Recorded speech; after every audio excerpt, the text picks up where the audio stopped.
Bonjour.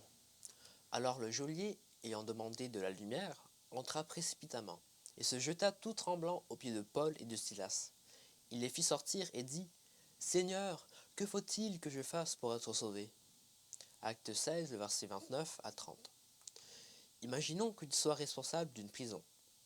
Il y a eu un problème de sécurité, les prisonniers auraient facilement pu s'échapper, et tu te retrouves à discuter avec deux d'entre eux qui sont restés tranquillement dans leur cellule. Quelle serait ta première question?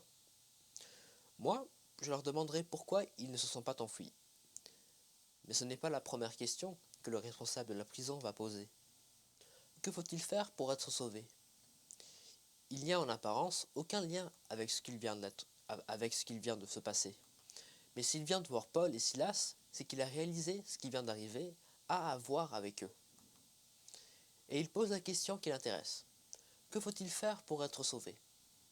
Le texte ne nous dit pas ce qu'il avait entendu des apôtres, ni qu'est-ce qu'il fait qu'il pose cette question. Mais toujours est-il qu'il la pose. As-tu tellement envie de découvrir Dieu que tu es prêt à tout pour faire cela?